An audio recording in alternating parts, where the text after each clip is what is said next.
Oracle reported quarterly financial results that sent the stock price soaring by as much as 40% on the day following the announcement. This might be one of the best quarters I've seen from any company in several months. I'm going to review these latest figures and what it could mean for Oracle stock investors. I mentioned that the stock price is soaring by 40%. Of course, I'm happy about that because I've recommended Oracle stock as a buy all year long here in 2025. In fact, to start the year and for most of the year, I told investors that this was one of the best stocks you could buy. And so I'm happy to see that this is performing really well, especially because not very many people identified this stock as an excellent stock to buy. But I saw the trends, I saw the company's remaining performance obligations improving late last year and early to start 2025. And I thought that this company would be one of the greatest beneficiaries of the rising effectiveness of artificial intelligence. And I'm happy to see that thesis playing out here in 2025. So I'll update my recommendation here and let you know if I still think it's a buy. I'll share with you my updated fair value calculation, one of the biggest revisions upwards I've made to any stock this year. You're going to want to see that upward revision in its intrinsic value. And I'll update my buy, hold, or sell recommendation as well. I want to thank The Motley Fool for sponsoring this video. Visit fool.com/Parkev for the 10 best stocks to buy now. Right, so the biggest cause for Oracle's share price surge is the deals that it signed during the quarter. The company mentioned that the total remaining performance obligations were up 359% year over year. That's a massive increase for a company that has a backlog of hundreds of billions of dollars already. So this isn't growing 359% on a base of like 26 million. This is growing 359% on a base that already started above 100 billion.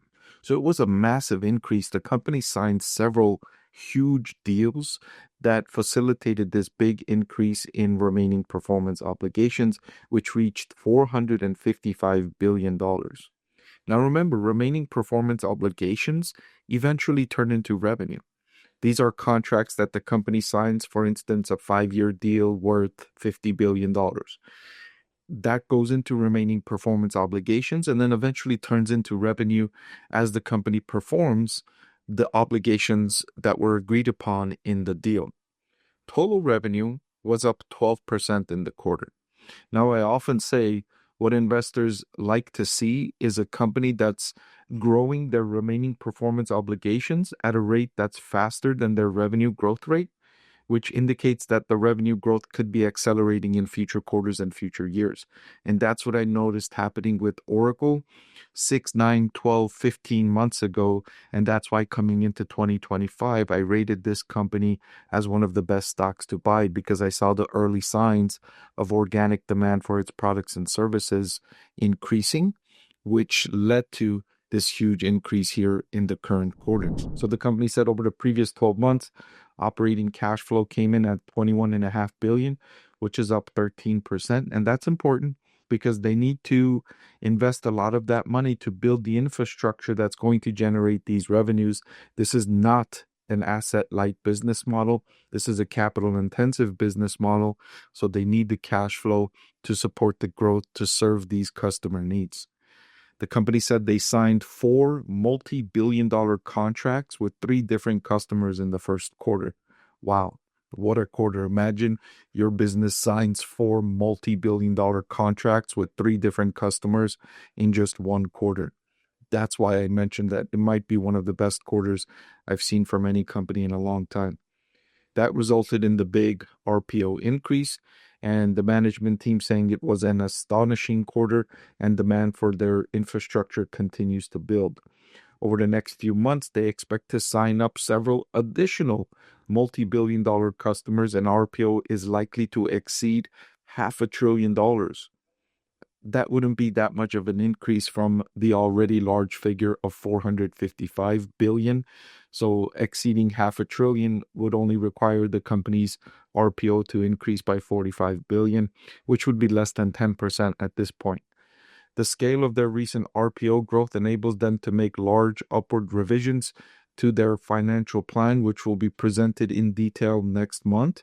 But just for a preview, they told us that their cloud infrastructure revenue will grow 77% to $18 billion this fiscal year, then increase to $32 billion, then 73 billion, then 114 billion, and then 144 billion over the subsequent 4 years. So increasing from 18 billion all the way up to 144 billion in just 4 years. And most of the revenue in this 5-year forecast is already booked in their reported remaining performance obligations. So this forecast they're providing is already booked, meaning the customers have already signed agreements for this service to be delivered and likely made a deposit or agreed to some terms where if they were to cancel, they would have to pay a penalty and Oracle would still generate some billions in revenue and profitability as a result of these agreements it's already signed. So I updated my discounted cash flow valuation for Oracle, which resulted in a huge increase in the intrinsic value per share. Prior to this quarterly earnings update, the intrinsic value per share I had calculated for Oracle was around $190. After this quarterly update and my subsequent revisions to the cash flow expectations and growth rates and free cash flow in future years, the intrinsic value per share jumped to $312. So from 190 to 312, a huge upward revision in my intrinsic value calculation. The current market price after this huge surge is $335. So if we account for a margin of safety, it looks fairly valued right now, but this is reaching the levels of being an excellent business that warrants an investment even if it's trading at a fair value, even though it's not significantly undervalued. But I think I will be revisiting this company over the next week or so as I digest all of the news that came from the current quarterly release. And I wouldn't be surprised if when I evaluate all of the numbers that came out, as well as what Wall Street analysts have to say about the company, and I get more information on the details of the new deals that it hinted at it will be signing during the quarter. As I get more information, I wouldn't be surprised if the revision to my intrinsic value actually ends up being higher than what it already was, just given the size of these deals that it's signing with these new customers. All right, so I mentioned I've had this stock rated as a buy all year long. In fact, it was rated as one of my best stocks to buy all the way until last month, where I told investors that, I still really like the stock. I still have the stock rated as a buy, but I just said that there were others that I liked better in terms of risk versus reward following the stock price had already increased by so much year to date in 2025.